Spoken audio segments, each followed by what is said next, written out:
सप्ताह की तरफ से हमारा ये पत्रकार परिषद है।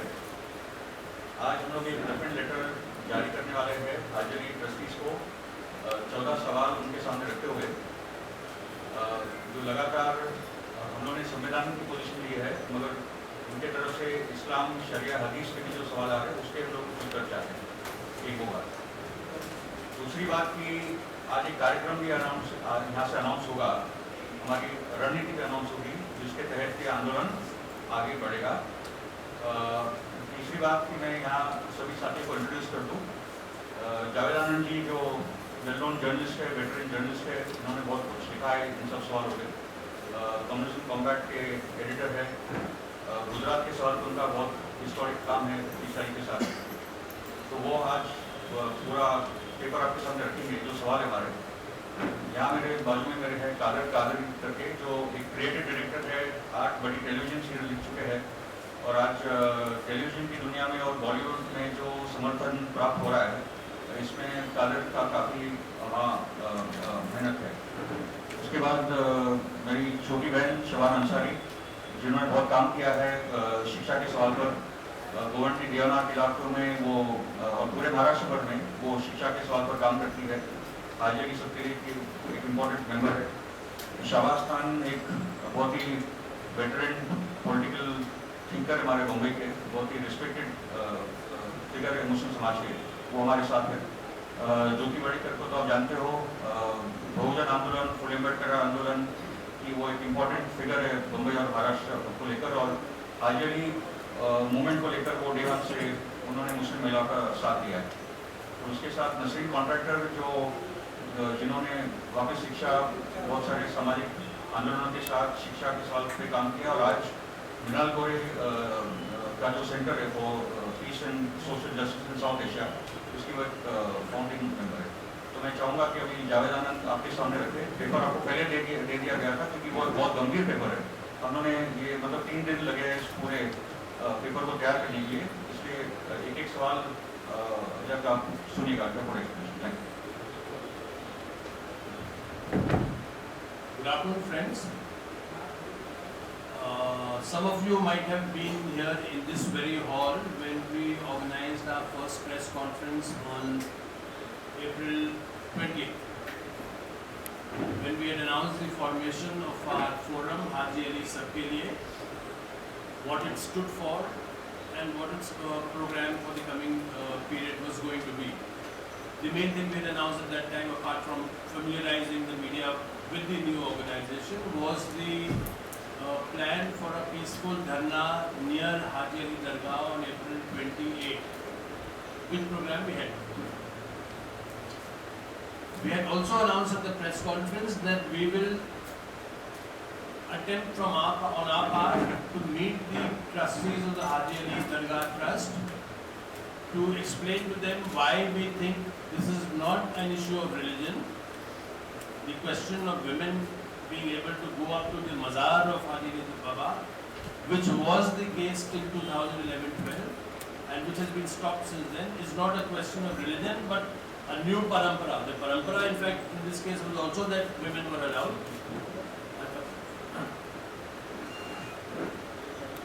So, therefore, it is a question of parampara, which parampara and tradition cannot override constitutional principles. We had therefore requested them to unilaterally, without waiting for the judgment of the Bombay High Court in the petition that is pending on the subject, if they were unilaterally to decide to go back to the situation that was earlier, it would be in the interest of everybody, it would have a good kind of impact across the country. Unfortunately, they have not, despite our attempts, they have not responded to our request for a meeting, which we tried before April 20th Dharna and after that. Therefore, we have decided to write to them, instead of a meeting, write to them an open letter. The main points of the open letter are as follows. First, we said that we have maintained in the beginning and we still maintain that this is not a question of religion, it is a question of custom and tradition which cannot override constitutional values. However, repeatedly repeatedly the trustees of the Haji Ali Dargah Trust have made press statements, have given interviews to the press statements saying this is according to Islamic law. They keep talking about Islamic law. वो Islamic law की बात करते हैं कि हमने Islamic law और शरिया के हिसाब से महिलाओं को मज़ार तक जाने से जो है तो मना कर किया है 2011-12 से। ये इस्लामिक लॉ क्या है वो आज तक उन्होंने एक्सप्लेन नहीं किया, एलेबरेट नहीं किया। चूंकि वो बार बार इस्लामिक लॉ की बात करते हैं, तो ये हमारा हाजी अली सब के लिए जो फोरम है उसमें मुस्लिम मेंबर्स में है, जिनमें से हम कुछ लोग यहाँ बैठे हैं, कुछ लोग, कई सारे लोग यहाँ पे नहीं हैं। हम उनकी तरफ से जो है तो हमने उनके सामने 14 सवाल रखे कि आप इस्लामिक लॉ कहते हो, आप हो सकता है हमसे बड़े एक्सपर्ट हो, you might be experts in Islamic law such as we are not, but we are thinking Muslims, we have read the Quran, we have read the Hadith, and from what we understand of what there is in the Quran and what there is in the Hadith, it is completely in support of our contention that women have a right to go up to the Mazar. Equal access का उनको right है, महिलाओं को पूरा अधिकार है हमारी कुरान और हदीस की समझ में। वो क्या समझ है उसको हमने 14 प्रश्नों के रूप में यहाँ पे ओपन लेटर करके रखा है। And we appeal to the media to help us get these answers to these questions from the Haji Ali Dargah Trust। उससे पहले हमने उनको ये भी एक ऑफर किया है कि चलिए एक पब्लिक डिबेट रखते हैं, जॉइंटली हम ऑर्गेनाइज करते हैं, आप और हम मिलकर एक पब्लिक डिबेट ऑर्गेनाइज करते हैं, जिसमें आप जिन दो मौलाना को चाहे, आलिम को चाहे, अपनी तरफ से अपॉइंट कीजिए, नियुक्त कीजिए। हमारी तरफ से हम 2 लोग जो है तो नियुक्त करेंगे, और फिर शरिया में क्या है क्या नहीं है ये आम जनता भी जाने, मीडिया भी जाने। आप सिर्फ इस्लामिक लॉ बोलते हो, आगे कुछ नहीं बोलते हो, ऐसा कब तक चलेगा? तो वो सवाल मैं अभी आपको पढ़ के सुना रहा हूँ। वो सवाल जो है तो हमारे 14 सवाल हैं, और हमने उनसे रिक्वेस्ट की है, and we hope that they will answer this questions in the first place in terms of yes and no, rather than giving vague replies और ambiguous replies, equal open replies. मैं अभी ये सवाल जो है तो आपके सामने एक एक करके पढ़ूंगा, अंग्रेजी में पढ़ूंगा। इसका हिंदी अनुवाद अनफॉर्चुनेटली अभी तक हम नहीं कर पाए हैं। हम कोशिश करेंगे कि उसको आपको पॉइंट बाय पॉइंट हिंदी में भी बताते जाएं।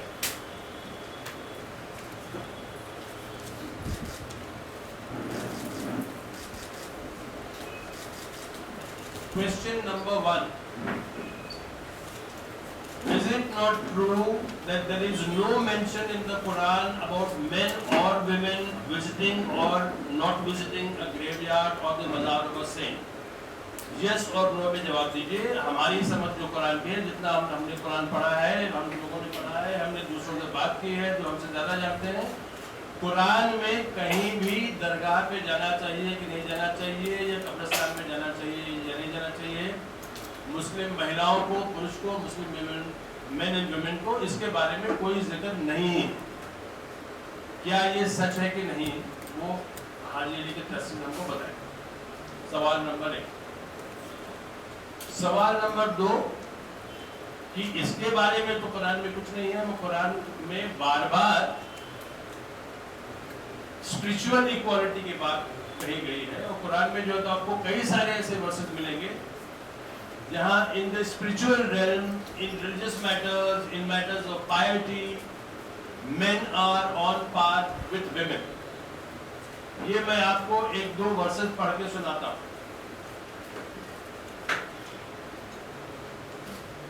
मिसाल के तौर पे, for men and women, for believing men and women, for men and women who are patient and constant, for men and women who humble themselves, for men and women who give in charity, for men and women who fast, for men and women who guard their chastity, and for men and women who engage in God's praise. For them, God has prepared forgiveness and a great reward. यहाँ पे महिला पुरुष का समान अधिकार है, समान दर्जा है। जो अच्छे काम करेंगे उसका उनको फल मिलेगा, जो अच्छे काम नहीं करेंगे तो उसका जो भी होगा वो भी जो है तो एक बराबरी, दोनों के लिए तराजू एक ही होगी। इसमें हमने 3 कुरान से जो तो 3 आयत 3 वर्सेस का we have quoted 3 verses from the Quran, and they cannot tell you that these verses are not from the Quran. एक उनको ये मानना पड़ेगा कि कुरान से वर्सेस हैं। हमारी समझ में उनको ये मानना पड़ेगा कि स्पिरिचुअल मैटर्स में, रिलीजियस मैटर्स में, धार्मिक मामले में कुरान एक बार नहीं, 2 बार नहीं, बार-बार मनुष्य और पुरुष और महिला के बीच में, between main and women, equality की बात करती है। ये दूसरा सवाल हो गया, दूसरे सवाल का संदर्भ हो गया। सवाल number 3, Is it not true that while in the early period of Islam the Prophet prohibited both men and women from visiting graves, in the latter period he encouraged them to do so? इसका जवाब हम trustee से yes और no में चाहते हैं। पैगंबर साहब के ज़माने में ही इस्लाम का जो पहला दौर था, उस पीरियड में महिला पुरुष दोनों को कब्रिस्तान में जाने की मनाही थी, क्योंकि वहाँ पे उस समय का जो परंपरा थी उसमें लोग जाते थे और वो कब्र के सामने प्रोस्ट्रेट करते थे और उनको वर्शिप करते थे। तो कब्र की वर्शिप नहीं होनी चाहिए। Only Allah is worthy of worship. ये जो इस्लाम का मैसेज है, जब तक महिला और पुरुष के दिलो दिमाग में उतरने में जो 2-4 साल 6 साल लगे, जब तक वो नहीं हुआ तब तक मना किया गया था। उसके बाद में आप हदीस देख लेंगे, ऑथेंटिक हदीस, जिसमें कहा जा रहा है कि you are encourage to go. हजरत Aisha, the wife, one of the wives of the prophet, in fact is quoted, वो अपने भाई के कब्रिस्तान में जब कब्र पे जब गई थी, वहाँ पे उन्होंने प्रेयर दुआ वगैरह पढ़ी थी, तो उनसे पैगंबर साहब के गुजर जाने के बाद किसी एक ने कंपेनियन प्रॉफिट ने पूछा कि क्या ये सच नहीं है कि पैगंबर साहब ने ये मना किया था? Is it not true that the profit had prohibited Muslim women from going to the graveyard? She answered, and she is her narrations of the hadith of the traditions of the Prophet are considered among the most authentic. She said, हाँ, पहले हमको जाने से मना किया था। Initially we were told not to go. बाद में उन्होंने हमको जाने का हुक्म दिया। Okay. So from this it is quite clear that जहाँ तक कब्रिस्तान में या कब्र के पास जाने की बात है, पैगंबर साहब ने पहले दौर में इस्लाम के, in the early period of Islam, had prohibited for a very specific reason. In the latter period he encouraged them to go, he ordered them to go. क्यों ऑर्डर किया, ये हमारा सवाल नंबर 14 है। Question number 4, is it not true that the Prophet's encouragement to Muslims to visit graves was intended as an ibrat? Ibrat means to draw a lesson from. सबक लेना। क्या सबक लेना कि एक दिन हम भी मरने वाले हैं, हम भी यहीं पहुंचने वाले हैं, हम भी एक कब्र में के निवासी होने वाले हैं, और हमसे भी हमने अपने जीवन में जो किया है उसकी इंडिविजुअल अकाउंटेबिलिटी होनी पड़ेगी। So men and women were encouraged to go to graves, to the graveyard, to draw a lesson from them that one day we too are going to be here and we are too are going to be accountable, and therefore हम क्या कर रहे हैं, क्या नहीं कर रहे हैं, अच्छे काम करें, बुरे काम से बचें, एक्सेट्रा एक्सेट्रा के बारे में हम सोचें। ये भी प्रॉफिट की एक हदीस है। उसके हिसाब से हमको यहाँ पे इस्लामिक लॉ चल रहा है, इसको आगे चल के वो नहीं बताते हैं। हम उनके सामने कुरान और हदीस के हवाले दे रहे हैं, वो हमको हाँ या ना में जवाब दें एक एक सवाल। तो ये हो गया चौथा सवाल। 5वां सवाल, is it not true that the Prophet was buried in one of the rooms in which his wife Hazrat Aisha lived? And that's, is it not also true that subsequently her father, Hazrat Abu Bakr, the first Caliph of Islam, and Hazrat Umar, the second Caliph, were buried alongside the Prophet's grave?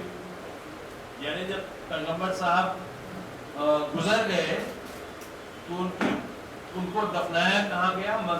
जो Medina की मस्जिद थी जहाँ पे मुसलमान नमाज पढ़ते थे, जो पहले फर्स्ट ईयर वाले मुसलमान थे, जो बड़ी मस्जिद थी जिससे लग के हजरत आयशा का घर था, बाकी प्रॉफिट की वाइफ से जो सबके लग घर था, उस घर के अंदर जो कमरे थे, एक कमरे में पैगंबर साहब को वहीं दफनाया गया। उसके कुछ साल बाद हजरत अबू बकर जो उनके पिता थे, फादर थे, उनकी जब डेथ हुई तो पैगंबर साहब के ठीक बाजू में उनको दफनाया गया। और कई साल बाद हजरत उमर जो सेकंड खलीफ थे, उनकी डेथ हुई तो वो भी वहीं पे दफनाए गए। तो अगर इस्लाम में कब्र से दूरी का जो एक मैसेज दिया है, जो कहा जाता है, जो क्लेम किया जाता है, तो फिर ये कैसे संभव है कि पैगंबर साहब को खुद उनके बाद जो पहले खलीफा, उसके तुरंत बाद दूसरे खलीफा, ये तीनों की कब्र जो है तो हजरत आयशा की जो है तो के घर के कमरे में, ये बड़ा उनका क्लेम जो कहते हैं कि नहीं जाना चाहिए, हमको बड़ा इर्रेशनल सा लगता है, मगर हो सकता है उनके पास कोई जवाब हो। हम उनसे सबसे पहले हाँ या ना में जवाब चाहते हैं और फिर वो एक्सप्लेन करें, हम उनसे अपेक्षा रखते हैं। ये था सवाल पांचवा। सवाल छठवां, is it not true that millions of Muslim men and women who go to Makkah for Hajj every year pray alongside each other inside the same mosque? एक ही मस्जिद में हज के लिए जो लाखों लोग पूरी दुनिया भर से इकट्ठा होते हैं हज के समय हर साल, वो एक ही मस्जिद में आजू बाजू में एक तरफ मर्द एक तरफ औरत नमाज पढ़ती है साथ साथ में, उसके ऊपर कोई रुकाई नहीं है। ये परंपरा पहले से चली आ रही है 1400 साल से। तो ये सच है कि नहीं, ये भी हमको जो तो हाजी ट्रस्ट वाले बताए ये नो में। ये हमारा था पांचवा सवाल। छठवां सवाल,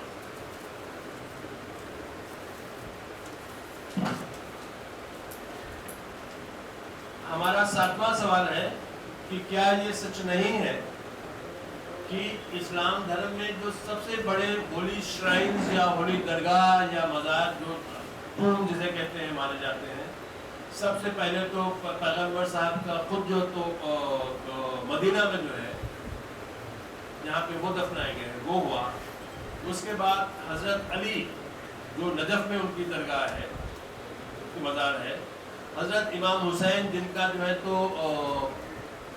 करबला में जो तो उनकी दरगाह है। उसके बाद सैयद अब्दुल कादिर जिलानी, ये सूफी सेंट्स में जो है तो मुस्लिम समाज में बहुत बड़ी जो है तो बहुत ही रिवेर्ड सेंट में से है। इन सब जगह पे महिलाओं को के लिए अगर कोई रिस्ट्रिक्शन है तो वो उतना ही है जितना पुरुषों के लिए। अगर कोई रिस्ट्रिक्शन है तो दोनों के लिए एक सी है, या तो कोई रिस्ट्रिक्शन नहीं है, ये आप अपनी अपनी भाषा में समझ सकते हैं। If there is any restriction, कि माने everybody goes up to here and not beyond that, whatever it is identical for men and women. तो अगर in the holiest shrines of Islam जो है तो मदीना में, नजफ में, करबला में, हजरत अब्दुल कादिर जिलानी जिन्हें गौस पाक मुसलमान कहते हैं अपने उसमें अपनी भाषा में, उसमें यहाँ पे बराबरी है। क्या ये सच है कि नहीं? हाजी अली दरगाह के ट्रस्ट हमें हाँ या ना में जवाब दें। उसके बाद आइए 8वें सवाल पे। हमारे देश में और हमारी समझ में, हमारे देश में नहीं बल्कि यहाँ और पाकिस्तान और बांग्लादेश जो अब 3 देश हो गए, पहले एक ही था, इस पूरे एरिया में ख्वाजा मोइनुद्दीन चिश्ती की जो दरगाह अजमेर में है, जिसलिए मुसलमान उसे अक्सर अजमेर शरीफ कहते हैं, उस शहर को ही अजमेर शरीफ कहते हैं, जो दरगाह है वो सबसे बड़े द मोस्ट रिवेयर्ड माने जाते हैं। गरीब नवाज उन्हें कहते हैं, जो तो कि कोई भी गरीब वहाँ पे जाता है तो खाली हाथ नहीं लौटता है। वहाँ पे आज की तारीख में शुरू से लेके आज की तारीख तक 800 साल से there is no difference, no gender segregation whatsoever। क्या ये सच है कि नहीं? हाजी अली ट्रस्ट के ट्रस्टी से हम जानना चाहते हैं। ये हो गया 8वां सवाल। 9वां सवाल,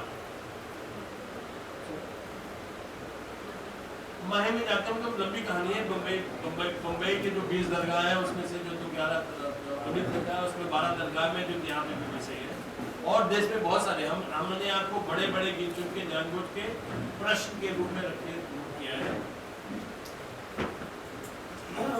अभी ये अकॉर्डिंग टू इस्लामिक लॉ को छोड़ के फिर नेक्स्ट स्टेप पर जब आते हैं तो बोलते हैं भाई देखिए हमने ये जो किया है ये तो हमने महिलाओं की सुरक्षा और सुविधा के लिए किया।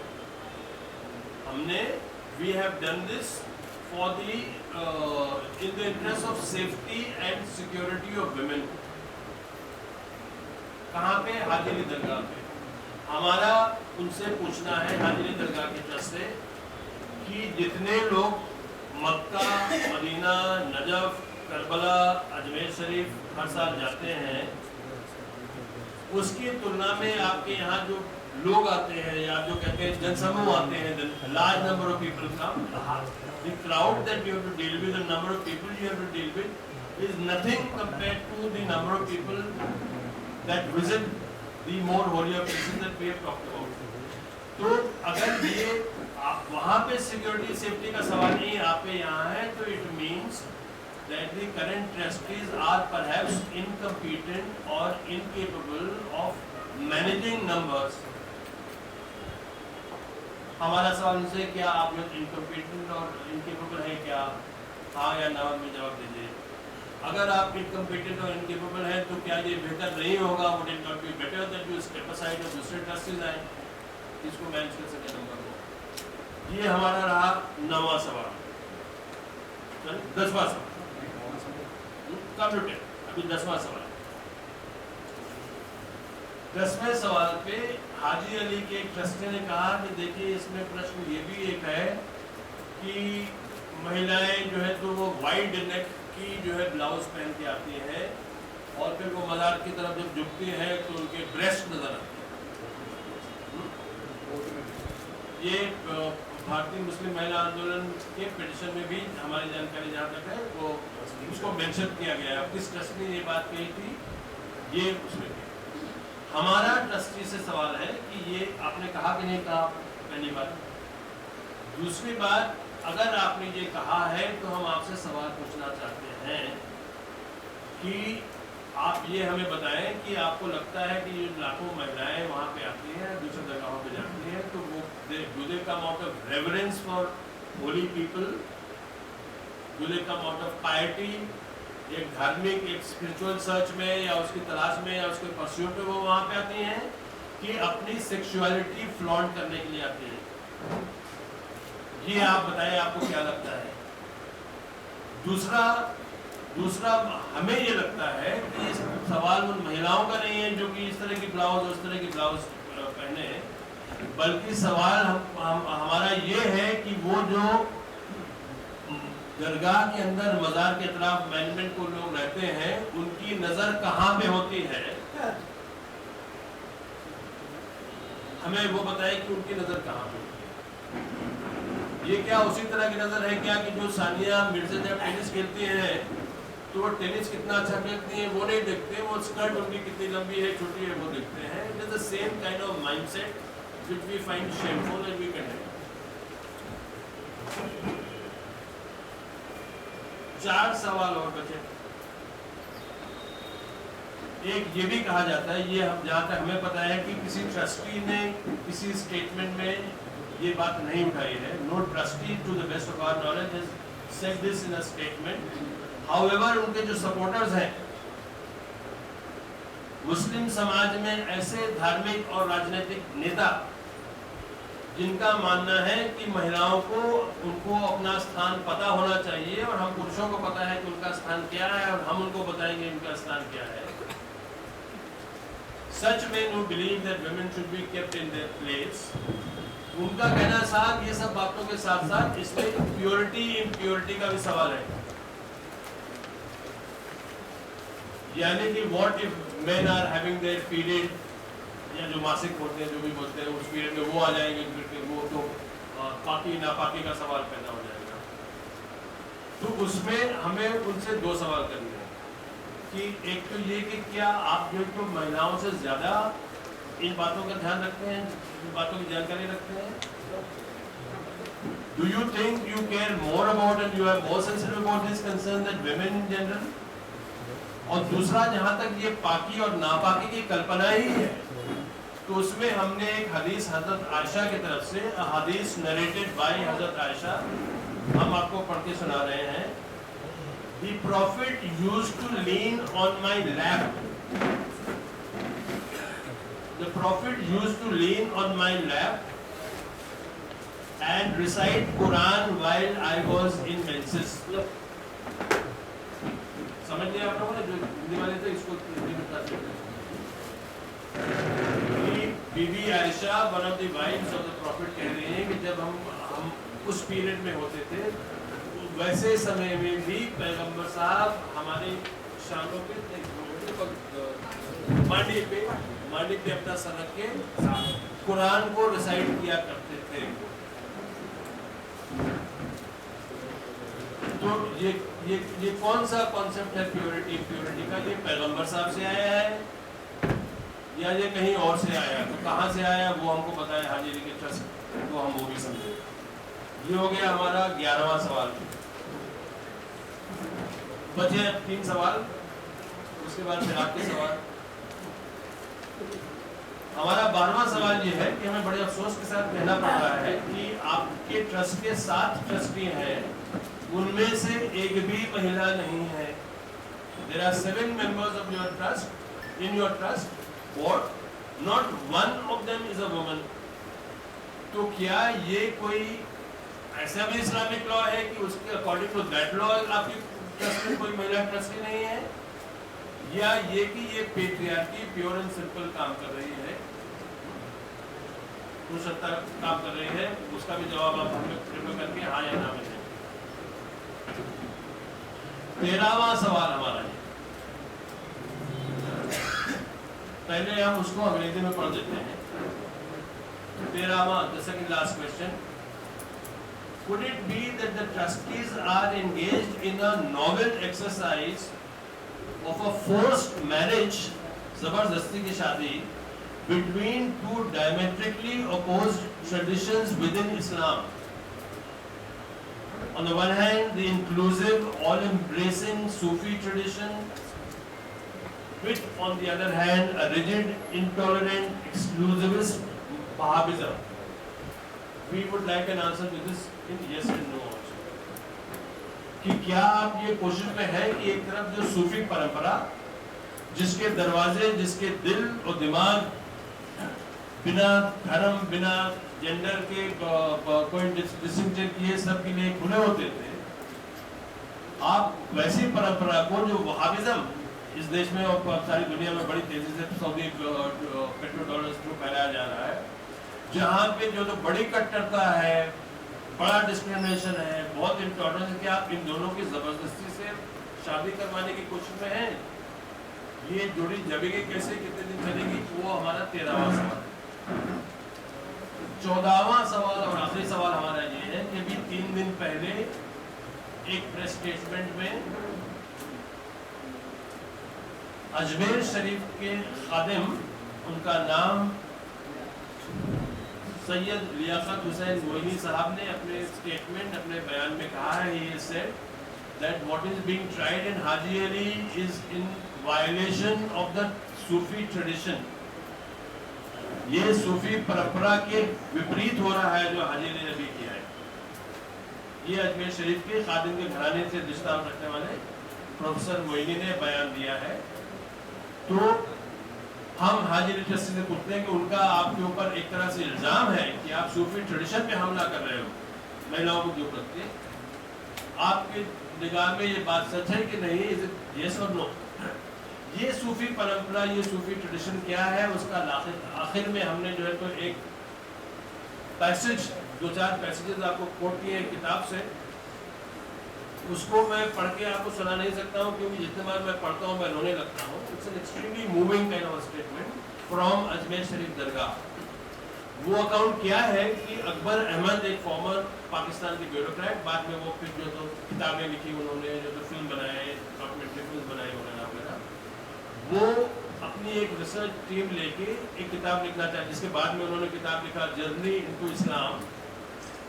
इंडिया में आए, पाकिस्तान में गए, इंडोनेशिया में गए, जहाँ वहाँ गए, तो अपनी उनकी एक टीम जिसमें वो हेड थे, उनके साथ 3 American citizen but research associates, 2 from a Christian background, एक महिला यंग वुमन हेली, दूसरा यंग मैन फ्रैंकी, तीसरा मुस्लिम महिला हादिया, वो भी American citizen, part of the research team, और चौथे उनके टूर गाइड यहाँ पे इंडिया में जो थे वो एक जसविंदर सिंह, वो सिख समाज से संबंध रखते हैं। ये 5 लोगों की टीम अजमेर शरीफ में गई। वहाँ का वो जो सीन वर्णन बयान करते हैं कि दरगाह में क्या हुआ, तो उन्होंने बताया कि खादिमों के मुकद्दस मोइनी साहब जो वहाँ के खादिमों में से हैं, वो ये 5 को जो है तो मज़ार के पास ले गए। मज़ार के पास ले जाने से पहले एक थाल होती है ना, थाल, उस थाल में जो है तो फूल रखे थे, rose petals and garlands of white, माने मोगरा वगैरह कुछ रहा होगा, और बिना किसी हिचक, बिना सोचे समझे, बिना किसी सोच के उन्होंने वो थाल जो है तो हेली के सर पे रख दिया। और इसके सिंबोलिज्म की वो बात कर रहे हैं कि अकबर अहमद बड़े जाने माने ब्यूरोक्रेट, ऑथर, ये वो जो है तो वो है। दूसरी तरफ एक हदिया मुस्लिम महिला है, तीसरी तरफ 2 और पुरुष हैं।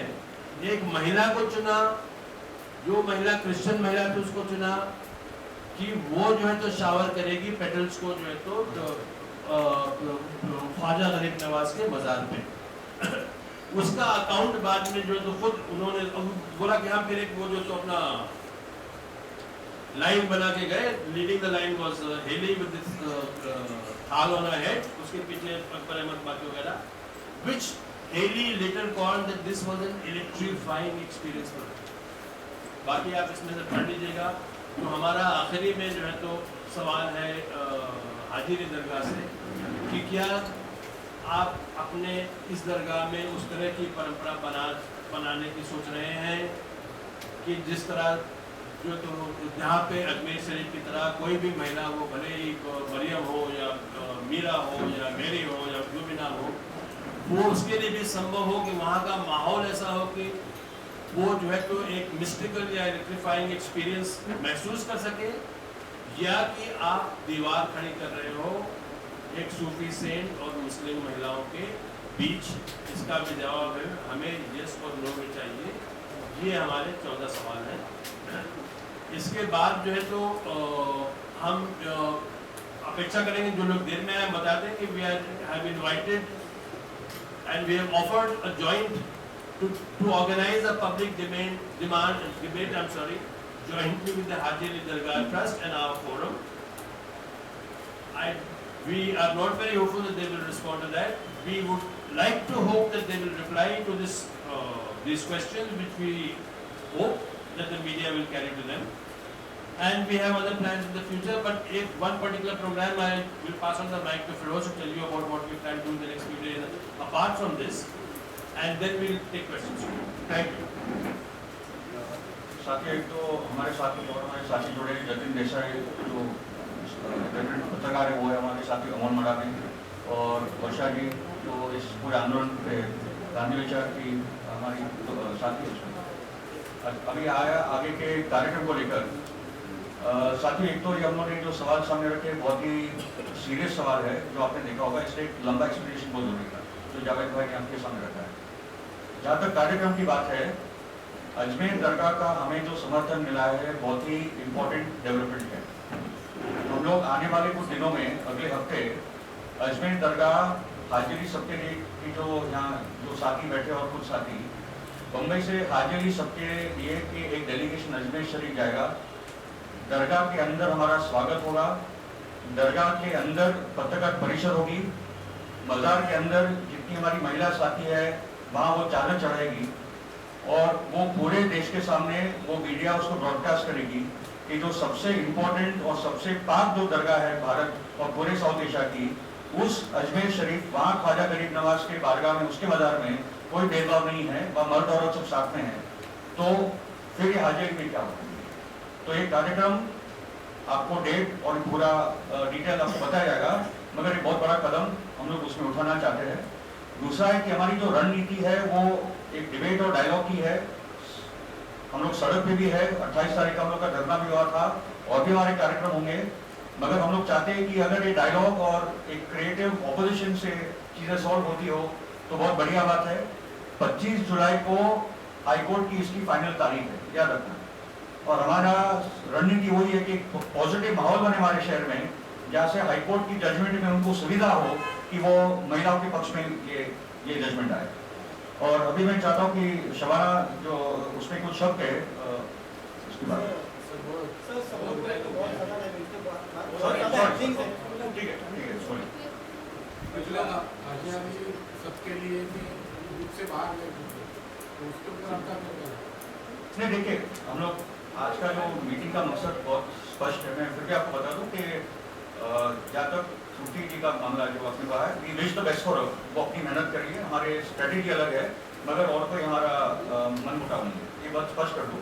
वो अपना एक तरीके से काम करिए, हम अपने तरीके से काम करें और we wish the best for that's all we like. के साथ है वो एक मिनट, इसमें खाली एक सेंटेंस मैं जोड़ूंगा कि वो फोरम के मेंबर पहले भी नहीं थे, हमने कभी दावा नहीं किया वो मेंबर थी। उन्होंने कहा था कि फोरम का जो प्रोग्राम है धरना का, वो उसका ध्येय और हमारा जो ध्येय, हम लोग जो बेसिक ऑब्जेक्टिव रखी है, तो इसलिए मैं भी उस धरने में शामिल होंगी सबके साथ में।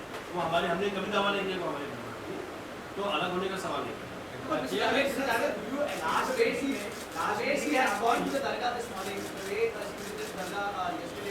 Right. It only went to the part where she claims that it's the only portion where women are allowed. Do you agree with that kind of truth? Sorry? She said. No, I think we would rather not comment on. She has her ways of doing things, and I think it's best for her to listen. We have our ways of doing things, and if you have questions about our way of doing things, we will attempt our best to answer. No, but do you think sends across a message that she agrees with the trust, or rather the way the trust has been voting Sharia that women are allowed to fill a particular point?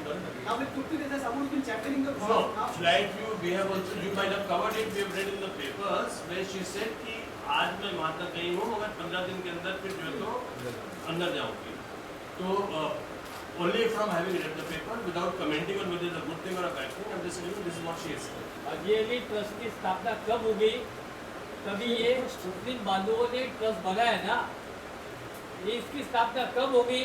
और अभी 50 साल के बाद में आप बोल रहे हैं कि ऐसा होना चाहिए, वैसा होना चाहिए, ये क्या सही है? नहीं, ट्रस्ट तो देखिए, ट्रस्ट तो बहुत पुराना है, ट्रस्ट तो पुराना है, उसके ट्रस्टेज बदलते रहते हैं समय समय पे। तो ट्रस्टेज हम तो बिल्कुल नहीं है, हमको ट्रस्टेज बनने का भी कोई सपना नहीं है। ट्रस्टेज वहाँ पे जो है वो उन्होंने बहुत ज़माने से जो एक परंपरा चली आ रही थी कि मज़ार तक महिलाएं ठीक उसी तरह जा सकती थी जो 2011 तक जैसे पुरुष जाते थे, वो उन्होंने अचानक पता नहीं उनको क्या हुआ जो है तो बंद कर दिया। अब हम जो सवाल कोर्ट में केस चल ही रहा है उसका जवाब आएगा। हम जब सवाल करते हैं या कोई सवाल करता है तो वो इस्लामिक लॉ बोलते हैं। तो इस्लामिक लॉ क्या है उसको लेके हमने सवाल जो है तो आपसे शेयर किया है, उसका जवाब हम उम्मीद करते हैं वो देंगे। महिला रहेंगी और आचार्य सबके लिए फोरम की तरफ से रहेगी या बात नहीं, हाजिरी सबके लिए की तरफ से, और तब ये कार्यक्रम हाजिरी सबके लिए की तरफ से होगा। इसमें नसरीन भी रहेगी, ज्योति रहेगी, शबाना रहेगी, मुमताज है, वर्षा है, ये सब हमारी साथी और भी इसलिए हम लोगों ने कहा कि डेलीगेशन अभी तक फाइल हुआ नहीं, मगर यहाँ जितनी हमारी बहनें बैठी है सब रहेगी, उसमें हमारे कुछ पुरुष साथी भी रहेंगे। मगर वो मतलब ये क्लियर कट अजमेर शरीफ दरगाह के प्रोफेसर लियाकत हुसैन से समर्थन मिला है और ये बहुत बड़े स्कॉलर है। उन्होंने अजमेर शरीफ की 800 साल के इतिहास में पूरा उन्होंने किताबें लिखा है, उन्होंने खुद समर्थन किया है। मैं वही तो बोल रहा हूँ, वो वहाँ के सज्जादा नशीन है और उन्हें कहा कि अजमेर दरगाह के अंदर ही आपका पत्रकार परिषद होगा, आप टीवी कैमरे को लेकर आइए, वो मजार में भी टीवी कैमरा जाएंगे। यहाँ तक उनका समर्थन। लेकिन नॉन मुस्लिम महिलाओं को उन्होंने अलग किया। अरे सब अलाउड है दरगाह में, मुस्लिम नॉन मुस्लिम का वही तो हम लोग बोल रहे हैं कि सूफियों के सामने ये कोई मायने रखता नहीं है। मैंने अभी हेली का आपका क्रिश्चियन औरतें, हिंदू, सिख सब जाते हैं, उसमें क्या मसला? ये जो 14 सवाल है वो ट्रस्टी से बातचीत वगैरह हुई है आपकी कोई? हमने कोशिश की कि हम उनसे बात करें और बाद में ये सब हम सवाल उठाएं उनसे, उस पर स्पष्टता मिलेगा, मगर वो वक्त टालते जा रहे हैं। तो अब जो है तो हम कब तक रुकेंगे, हमारे लिए अब रुकना जब मुमकिन नहीं है, तो इसलिए हमने ये ठीक समझा कि अब हम उनको ये लेटर अलग से भेज देते तो उसका जवाब भी आता कि कभी नहीं आता, वो भी पता नहीं। ये इश्यूज हैं, वो सिर्फ हमारे उनके बीच वाले नहीं, आप भी कंसर्न है, हम सब कंसर्न है, जेंडर जस्टिस का सवाल है, तो इसलिए आम जनता को भी जानना है इसके बारे में, इसलिए हमने ओपन लेटर की शक्ल में ये सवालों रखने तय किया। दो पॉलिटिकल पार्टी जो है उनके सपोर्ट में, दो पॉलिटिकल पार्टी समाजवादी पार्टी और आम आदमी का पार्टी, दो पॉलिटिकल पार्टी जो है आवामी योजना समाजवादी पार्टी की है। वहाँ पे जब आप गए थे तो वहाँ समाजवादी पार्टी के भी काफी लोग थे, तो ये दो पॉलिटिकल पार्टी से भी आप कैसे निपटेंगे? हम कैसे निपटेंगे?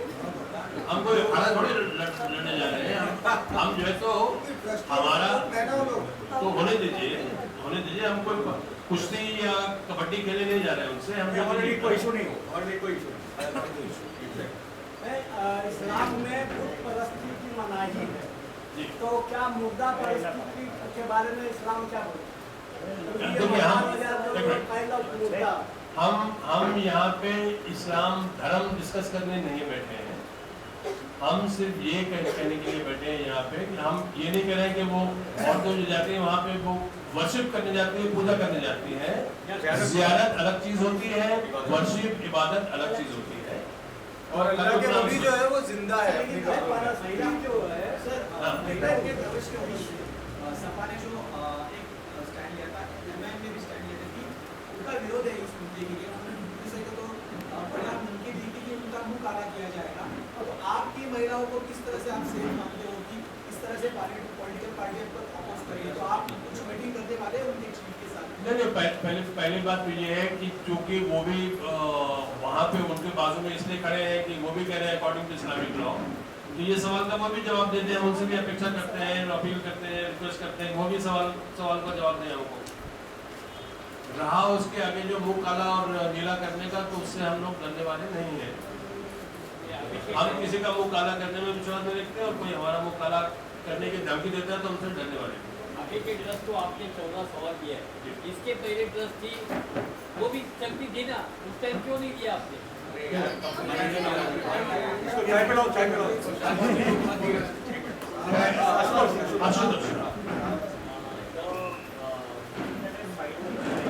I'm sorry?